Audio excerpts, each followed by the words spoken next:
Hi to all, मैं दीक्षा welcome करती हूँ आपका अपने channel Exampur defence career official. और आज के सेशन में भी आपके लिए कुछ स्पेशल है। उससे पहले मैं वेलकम कर दूँ आप सबका। तो मैं उम्मीद करती हूँ कि आप सभी बिल्कुल स्वस्थ होंगे और अपने अपने आगामी परीक्षाओं की तैयारी बहुत अच्छे से कर रहे होंगे।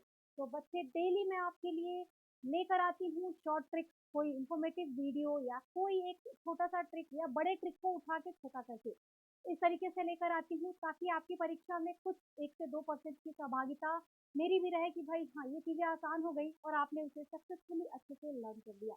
उसी क्रम में आगे बढ़ते हुए आज भी आपके लिए कुछ है बहुत इंपॉर्टेंट, बहुत अच्छा, और उसको आप लोग ज़रूर से ज़रूर अपनी परीक्षा के लिए पढ़ेंगे। क्या है वो टॉपिक? तो आज के लिए जो टॉपिक आपके लिए मैं लेके आई हूँ वो है भगवान बुद्ध से जुड़ा हुआ। बुद्ध और जैन, ये 2 धर्म की बात अगर हम प्राचीन इतिहास पढ़ रहे हैं और ना करें तो भाई अधूरा लगता है। ये 2 धर्म से कुछ ना कुछ सवाल ज़रूर आता है। तीर्थंकर पूछ दिया जाता है जैनों में, और बौद्ध संगीतियों के बारे में बुद्ध भगवान का जन्म, माता-पिता, कुछ भी पूछा जा सकता है। लेकिन आज हम लोग क्या करेंगे, एक-एक चीज़ों को सीख लेंगे रिगार्डिंग भगवान बुद्धा। बुद्धा के बारे में सब कुछ देखेंगे, कब क्या हुआ, कैसे हुआ। तो भाई बौद्ध धर्म के वास्तविक संस्थापक जैसा कि हम जानते हैं भगवान बुद्ध को माना जाता है, गौतम बुद्ध को माना जाता है। बात करते हैं इनकी। तो इनका जन्म कब हुआ? 563 563 ईसा पूर्व, 563 ईसा पूर्व। बहुत सारे बच्चे हैं जिनको हिंदी में दिक्कत है, तो बच्चे ये बर्थ डेट है, इनका बर्थ डेट है, बर्थ डेट। जन्म स्थल क्या है भाई? बर्थ प्लेस की बात अगर की जाए तो बर्थ प्लेस क्या है इनका? बर्थ प्लेस इनका है लुम्बिनी वन, लुम्बिनी में माना जाता है। वर्तमान अभी वो लुम्बिनी नेपाल में पड़ती है वो जगह, इनका बर्थ माना जाता है। आप लोगों ने सुना होगा इनके जन्म को लेकर बहुत सारे मिथक भी हैं और बहुत सारी बातें जो कि यथार्थ हैं वो भी सुनने में आती हैं कि भाई बहुत सारी घोषणाएं इनके जन्म से पहले वहाँ के जो सिद्धि या ऋषि या साधु हुआ करते थे आकर इनके पिताजी से, इनकी माता जी से कहा करते थे। जन्म के बाद भी बहुत सारी बातें सुनने में आई हैं इनके बारे में। पिता कौन है भाई? शुद्धोधन, शाक्यों के राज्य कपिलवस्तु के एक बहुत ही अच्छे शासक, प्रसिद्ध शासक हैं। क्या नाम है? शुद्धोधन। आप याद रखिएगा, दिस इज इम्पोर्टेंट। अगर बात की जाए इनके माता जी की तो महामाया, जो कि कोलियगढ़ राज्य की कन्या है, कोलियगढ़ राज्य की कन्या थी इनफैक्ट। माता जी का नाम है महामाया। इम्पोर्टेंट इन सेल्फ, आप इनका नाम भी याद रखेंगे। अगर फिर बात करें हम लोग कि इनके बचपन का नाम क्या था, तो सिद्धार्थ नाम था इनके बचपन का। आपने सुना होगा कि इनके जन्म के बाद ही इनके महल में कोई साधु, कोई महात्मा आते हैं और उन्होंने भविष्यवाणी की कि या तो आपका बच्चा आगे चलकर बहुत बड़ा कहा जाए कि राजा बनेगा, बहुत मतलब मेधावी राजा बने, या फिर हो सकता है कि ये सारे सुख चैन त्याग कर और कोई साधु, कोई महात्मा, कोई ऋषि बन जाए। ये बात सुनकर इनके पिताजी ने कहा कि नहीं, इतने बड़े साम्राज्य से होकर भी ये चीजें तो नहीं हो सकती हैं। और आपने पढ़ा होगा कहानियों में ही, हम लोगों ने ही पढ़ा है कि इनका जो महल था उसमें सभी मौसम, मतलब स्प्रिंग सीजन, विंटर, समर, जो भी सीजन होते हैं वो इनके भवन में, इनके महल में ही था सब कुछ।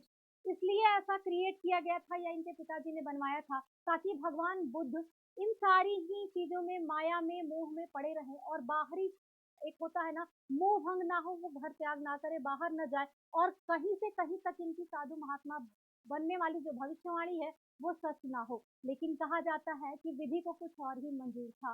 और हम लोग देखते हैं कि पालन पोषण तो खैर इनका जन्म होते ही माता जी चल बसी थी, तो इनका पालन पोषण गौतमी प्रजापति, जो कि इनकी विमाता कहिए या मौसी, मौसी ने ही किया था। गौतमी प्रजापति उनका नाम है। आगे के क्रम में हम देखते हैं इनका विवाह यशोधरा नाम की कन्या से हुआ था, जो कि कोलियगढ़ राज्य की राजकुमारी थी, यशोधरा। इससे इनका विवाह हुआ था कम उम्र में। मतलब हर वो हथियार, हर वो हथकंडे अपना दिए गए थे जिनसे कि उनके पिताजी को, भगवान बुद्ध के पिताजी को ऐसा लगता था कि अगर ऐसी सारी चीजें इनके जीवन में आ जाएं तो शायद वो बंधनवश कभी भी गृह त्याग या फिर साधु बनने का ख्याल न आए। इनका एक पुत्र भी हुआ विवाह के बाद, राहुल नाम से इनका एक पुत्र था जिसका नाम था राहुल। इनके पुत्र का नाम था राहुल। आप लोगों ने पढ़ा होगा कि विवाह के बाद, एक पुत्र के जन्म के बाद इन्होंने गृह त्याग किया था। सारथी चन्ना, पूछा जाता है कि उनके सारथी का नाम बताइए, तो भाई चन्ना। इनके घोड़े का नाम कंथक, वेरी इंपॉर्टेंट, याद रखना है। महात्मा बुद्ध के घोड़े का नाम था कंथक। ज्ञान प्राप्ति कहाँ हुई थी? तो गया में, बिहार में एक जगह है गया, बोध गया के नाम से जाना जाता है। निरंजना नदी के तट पर, and this is also important, Niranjana नदी के तट पर ही उनको ज्ञान की प्राप्ति हुई थी। सारी सुख सुविधाएं त्याग कर वो निकल पड़े थे घर से ज्ञान की प्राप्ति में, इनलाइटमेंट की खोज में। आपने देखा होगा 4 घटनाओं को देखकर ये इतने विचलित हुए कि इन्होंने गृह त्याग करके इनलाइटमेंट ज्ञान की खोज में कहा कि भाई मुझे अब ज्ञान की प्राप्ति करनी है और मुझे इन सारे मोह माया से बाहर निकलना है। प्रथम उपदेश जब ज्ञान प्राप्ति हो गई तो पहला उपदेश इन्होंने सारनाथ में दिया था। अभी भी उनके सारे के सारे सोर्सेज वहां आपको मिलेंगे। पहला उपदेश सारनाथ में दिया था, जिसको कि इसी पत्तन भी किताबों में कहीं कहीं मिलता है। इसी पत्तन, कहीं कहीं ऋषि पत्तन भी मिलता है। और अभी करेंटली वाराणसी के सारनाथ में आप सब कुछ देख सकते हैं इनके बारे में। वो वन है, वो जगह है, उनसे जुड़ी हुई सारी वो फिगरीन्स, वो इमेजेस, वो सारी चीजें हैं जो धर्म चक्र प्रवर्तन की यादों को ताजा कर देती हैं वहां ले जाकर। तो आप देख भी सकते हैं सारनाथ वाराणसी में जाकर। कहाँ है मैं यहाँ मेंशन कर देती हूँ। बहुत सारे बच्चे होंगे जिन्हें ना भी पता हो, बहुत सारे होंगे जिनको बिल्कुल पता होगा, घूमे होंगे। शिष्य कौन थे इनके? 2 शिष्य थे जिनका नाम हम देखते हैं बहुत फेमस, आनंद और उपाली। 2 शिष्यों का नाम देखते हैं बहुत मुख्य रूप से। जीवन का अंत मतलब मृत्यु इनका कब हुआ? 483 ईसा पूर्व, 80 वर्ष की आयु में कुशीनगर जो कि उत्तर प्रदेश में पड़ता है, वहां इनका मृत्यु, जीवन लीला समाप्त हुई। अब देखते हैं कुछ इंपॉर्टेंट जहां से प्रश्न बनते हैं। संगीतियां कौन कौन सी हैं? तो 4 संगीतियां हुई हैं भगवान बुद्ध के मरने के बाद। आनंद और उपाली के मतलब आनंद उपाली बोल बता रही हूँ, सॉरी, ये जो अध्यक्ष है इनकी देखरेख में आनंद उपाली उनके शिष्य मात्र थे। 4 संगीतियां हुए हैं। ट्रिक है एक याद करने का, रावय पाकू, रावय पाकू से याद कर सकते हैं आप लोग कहाँ कहाँ संगीति हुआ है। रावय पाकू क्या है आपका? ट्रिक है भाई, ट्रिक है इसका याद करने का। राजगीर, वैशाली, पाटलिपुत्र और कुंडलवन। रावय पाकू मैंने पता नहीं ग्रेजुएशन के टाइम पढ़ा है, ये ट्रिक आज तक मुझे याद है। राजगीर, वैशाली, पाटलिपुत्र और कुंडलवन। डेटिंग की बात करें तो पहली संगीति 483 ईसा पूर्व में, दूसरी 383 ईसा पूर्व, तीसरी 250 ईसा पूर्व और चौथी 98 ईसा पूर्व। कहीं कहीं 1-2 साल आगे पीछे भी डेटिंग आपको मिलेगा if you are not using any primary से। तो किसी किसी किताब में थोड़ी सी अंतर आपको मिल सकती है।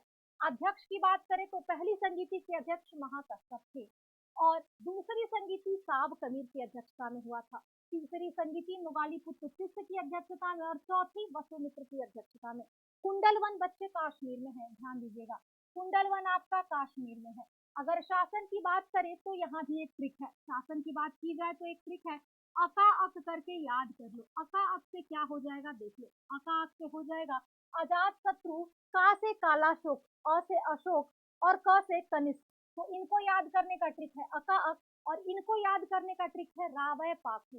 चारों संगीति आपका मिनट में खत्म हो जाएगा। अब बात करते हैं तो 3 पिटक हम लोग देखते हैं इनके बारे में। इनकी मृत्यु के बाद इन 3 पिटक ये पुस्तक के रूप में संकलित की गई है। इसमें इनके उपदेशों का वर्णन है, इसमें इनके उपदेशों का वर्णन है बहुत बृहत रूप में। किसके उपदेश भाई? भगवान बुद्ध के उपदेश का वर्णन है। बात की जाए विनय पिटक में तो इनके इनके सिद्धांतों का, इनके डिसिप्लिन का वर्णन है। किस चीज का वर्णन है? सिद्धांतों का या इनके डिसिप्लिन का वर्णन है। इंग्लिश में भी जो होंगे बहुत सारे वर्ड्स इनके लिए कठिन होंगे तो मैं बता दूं। इसमें बुद्ध के टीचिंग्स बताए गए हैं, इसमें बुद्ध के टीचिंग्स बताए गए हैं, इसमें डिसिप्लिन बताए गए हैं। और अभी धम्म पिटक तीसरा पिटक है, तीसरा पिटक जिसको कि त्रिपिटक के नाम से हम लोग देखते हैं इतिहास में। त्रिपिटक जो भगवान बुद्ध के जीवन से जुड़ा हुआ बहुत इंपॉर्टेंट चीज है। तो अभी धम्म पिटक में हम लोग जो देखते हैं इसमें दार्शनिक विचार, बुद्ध के ही दार्शनिक विचारों का वर्णन है, बुद्ध के दार्शनिक विचारों का वर्णन है। ठीक है ना? दार्शनिक विचार मतलब कि फिलोसॉफिकल थॉट्स जो होते हैं, जो आपको कि मजबूर करते हैं कि आप दुनिया के मोह माया से दूर रहें। फिलोसॉफिकल थॉट्स में थॉट्स के बारे में वर्णन है अभिधम्म पिटक में। और इन तीनों ग्रंथों को ही त्रिपिटक के रूप में जाना जाता है, जो बौद्ध धर्म का बहुत ही महत्वपूर्ण ग्रंथ है। तो भाई ये है आज का आपका शॉर्ट इंफॉर्मेटिव वीडियो भगवान बुद्ध के बारे में। बहुत सारे प्रश्न बनते हैं और होपफुली इसमें बहुत सारा इंफॉर्मेटिव आपको एक एक छोटी छोटी जो कड़ियाँ होती है ना, जो आप मिस कर जाते हो वो भी रिमाइंड कर लोगे इस वीडियो के माध्यम से। होपफुली आपको पसंद आई हो और आप लोग जरूर कमेंट करके बताना कि अगली वीडियो आप किस टॉपिक के लिए चाहते हो। पक्का से पक्का उस पर आपके लिए शॉर्ट ट्रिक या छोटे से इन्फॉर्मेटिव वीडियो लेकर आऊँगी। धन्यवाद।